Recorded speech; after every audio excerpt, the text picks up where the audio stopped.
Hello friends. उड़ जा अब तेरी बारी है हौसलों की उड़ान। काबिलियत से सफलता तक के इस एपिसोड में आपका पुनः स्वागत है।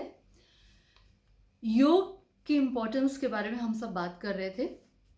तो योग हमें हमारी ताकत को जगाता है, हमारे अंदर सुविचारों को, जो हम थॉट अच्छे विचार लेते हैं उसको क्रिया में बदलने की जो शक्ति है वो हमें योग देता है।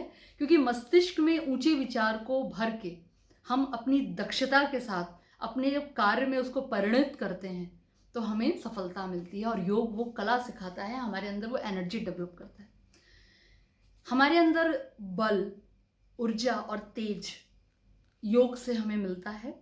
मन को सामर्थ्यवान बनाता है और जब हम सामर्थ्यवान हो जाते हैं तो हमें हमारा लक्ष्य मिलता है, हमें हमारी सफलता मिलती है। हमें योग कर्म में स्थिर रहना सिखाता है, क्योंकि कर्म की कुशलता का नाम ही योग है। योग हमें स्थिर प्रज्ञ रहना सिखाता है और जनरली जब हम कार्य करते हैं तो हमें किसी भी बात को लेके कभी कोई दूसरे थॉट आ जाते हैं, उन दूसरे थॉट का हमें मोह आ जाता है। तो योग हमें सिखाता है कि हम किस प्रकार मोह का त्याग करें। क्योंकि कर्म करते समय कोई भी थॉट दूसरा आ जाता है, मीन्स उसे कहा जाता है कि हम अचानक किसी विषय का ध्यान करने लग जाते हैं। तो जब हम विषय का ध्यान करते हैं तो हमें उससे मोह होता है, हम उस विषय की ओर और आगे बढ़ते हैं, अपने गोल को हम धीरे से छोड़ देते हैं।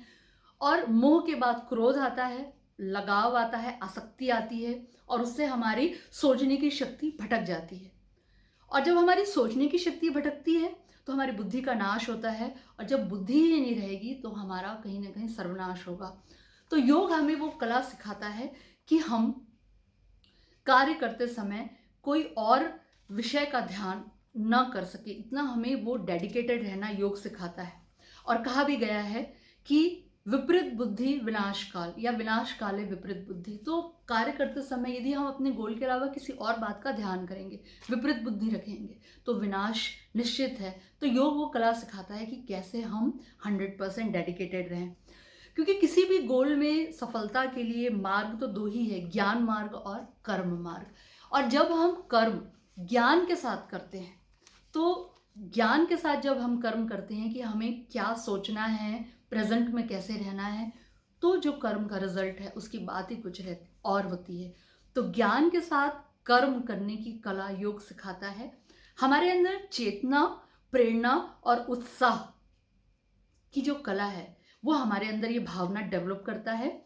स्वयं पर विजय पाना सिखाता है, क्योंकि मन जीते जग जीत।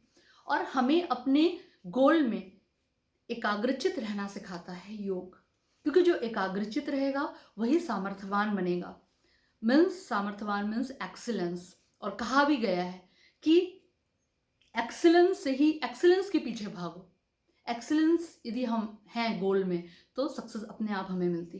तो योग हमें ध्यान में, मतलब 100% हम अपने गोल में ध्यान से रहें, ये हमें सिखाता है। योग हमारे अंदर पवित्रता, धैर्य और लगन को डेवलप करता है। कुशाग्र बुद्धि हमारे अंदर डेवलप करता है, हमारे व्यक्तित्व का विकास करता है। क्योंकि व्यक्तित्व के विकास में बहुत इंपॉर्टेंट है कि हमारी विचार शक्ति, हम क्या सोचते हैं, क्योंकि विचार शक्ति ही मन होता है। तो हमारा जो मन है वो केंद्रित रहना योग सिखाता है। हमारे चरित्र का गठन करता है, कैरेक्टर का डेवलपमेंट करता है। कैरेक्टर का डेवलपमेंट मीन्स हमारी क्या इच्छा शक्ति है और हमारे अंदर आत्मविश्वास, हमारा दृष्टिकोण क्या है, क्योंकि हमारा सकारात्मक दृष्टिकोण ही हमें सक्सेस को दिलाता है। तो शरीर, मन और आत्मा मीन्स हमारे इंटरनल पावर के लिए एक संदेश देता है, हमारे वैल्यू को बढ़ाता है। योग से जुड़ के हम वर्क बेहतरीन तरीके से कर पाते हैं और मानवीय मूल्यों को बढ़ाने में मदद करता है, क्योंकि योग से ही एक संकल्प हम अपने अंदर धारण करते हैं। हम गोल ओरिएंटेड रहते हैं। हमारा यदि अंतःकरण शुद्ध है तो हमारी जो मानसिकता है वो सकारात्मक रहेगी। और कहा भी गया है कि मन के हारे हार है, मन के जीते जीत। तो हमारे मन के अंदर जीतने की जो शक्ति है, क्योंकि विचारों का समूह मन होता है, तो हमारे मन को जीतने की शक्ति योग प्रदान करता है। आज के एपिसोड में बस इतना ही। आप सबको ढेर सारी शुभकामनाएं। Thank you very much. All the best.